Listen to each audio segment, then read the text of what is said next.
नमस्कार. शोभाज मराठी चॅनलमध्ये तुमचं स्वागत आहे. मकर संक्रांतीला सुगड पूजन कसं करावं, किती सुगड पूजावे, त्यानंतर उत्तर पूजा कशी करावी याबद्दल सांगणार आहे.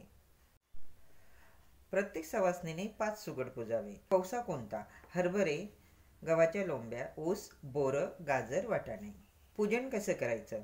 चौरंग किंवा पाट घ्या, त्यावर वस्त्र अंथरावं. रांगोळी पण काढू शकता. सुरुवातीला दिवा लावून घ्या. दिव्याची पण पूजा करावी. दिव्या दिव्या दीपककार हे म्हणावं.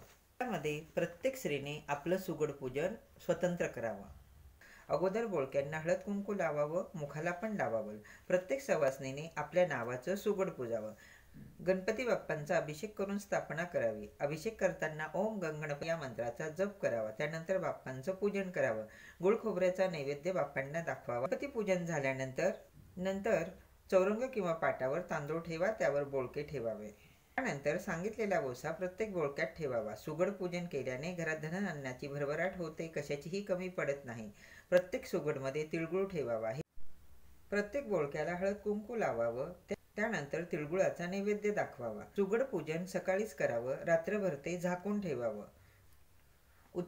दुसऱ्या दिवशी एक वाण कुळदेवी समोर ठेवायचं. एक वाण तुळशीला ठेवावं.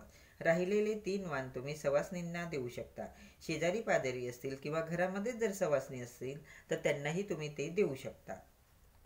देवासमोरचं वाण तुम्ही प्रसाद म्हणून खाऊ शकता. तुळशीचं वाण तुम्ही मंदिरात ठेवू शकता किंवा निर्माल्यामध्येही टाकू शकता.